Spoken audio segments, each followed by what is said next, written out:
Oke, assalamualaikum warahmatullahi wabarakatuh. Alhamdulillahirabbil alamin wassalatu wassalamu ala asyrofil anbiya'i wal mursalin wa ala alihi washabihi amma ba'du. Bikum karma mutaharam di rumah lari bani bidah hadratul mukarram yang saya hormati Abian Muhammad selaku pengawas dari pesan Nari Bani Bidah dan yang kami sayangi kepada saya teman-teman saya dan saudara-saudara saya. Pada siang hari ini pada malam ini saya akan menyaksikan pertanyaan jenis saya yang berjudul hadis yang kedua tentang hadis semuanya. Yang pertama tentang hadis sahih dzati. Yang pertama itu ada definisinya, yaitu adalah biasanya itu adalah hadis ini adalah sanadnya yang bersambungan, yang bersambung yang diriwayatkan oleh orang yang adil. Penjelasannya yaitu syaratnya. Yang pertama ada sanadnya adalah bersambung. Maksudnya adalah rawi dalam sanad hadis bertali-tali temali. Yaitu ada perawi adil. Artinya adalah adil dalam periwayatannya.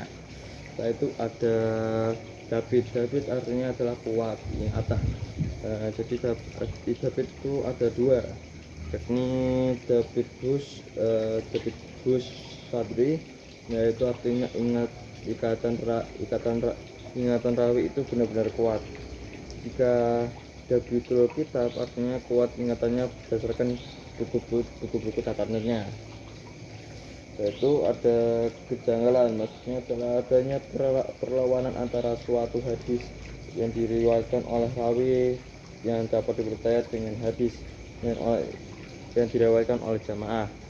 Yaitu cacat yang parah, yaitu adalah hadis yang dari segi lahir hadis tersebut tidak dapat diterima.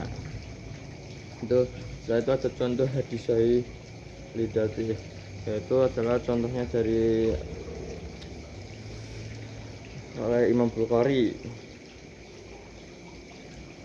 Itu ada hadis hasan lidati, yaitu adalah hadis yang diriwayatkan oleh seseorang yang adil yang kurang kuat ingatannya.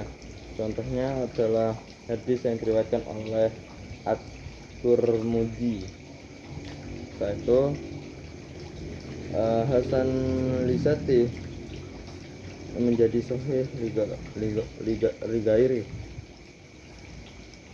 bisa menjadi sahih apabila menjadi kuat dengan adanya hadis yang sama dari jalur lain, yaitu hadis Hasan ligairi, yaitu hadis yang sanadnya tidak sepi dari seorang yang jelas perilakunya atau kurang baik hafalannya, dan itu bukan berupa yang banyak salahnya, tidak tanpa ada kefasikan pada diri perawinya. Setelah itu ada contoh catatan istilah yang berkaitan dengan hadis itu. Yang pertama istilah jayyid dan qawi, yaitu ada perbedaan tingkat kekuatan hadis. Itu ada dua, yaitu hadis yang paling tinggi sanadnya, yaitu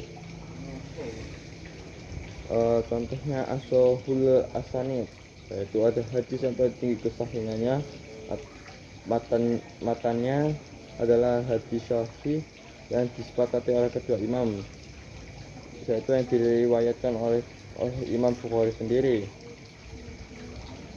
Setelah itu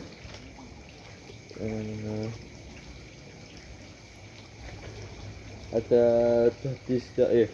Hadis ini itu adalah hadis yang tidak memenuhi satu syarat makbul atau diterima atau lebih juga. Hukum hadis ini adalah yang pertama, hadis dhaif itu masih di bawah satu hadis. Itu ada dalam mengamalkan hadis ini itu harus dengan etika.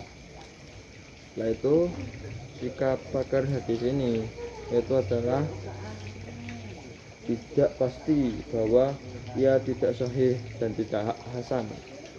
Satu skema dari pembagian hadis itu adalah yang pertama, hadis itu dibagi menjadi tiga, sahih, hasan, dan dhaif. Sahih itu dibagi dua, sahih lidzati dan sahih lighairi. Hasan dibagi menjadi dua, lidzati dan lighairi, yaitu dhaif pada matan dan pada sanad. Pada matan itu ada mauquf dan wabarakatuh. Kafaitu kalami syukran jazilan wal afa minkum wa alami tarik. Wassalamualaikum warahmatullahi wabarakatuh. Sekian dari presentasi dari saya, mohon maaf jika ada kesalahan. Wassalamualaikum warahmatullahi wabarakatuh.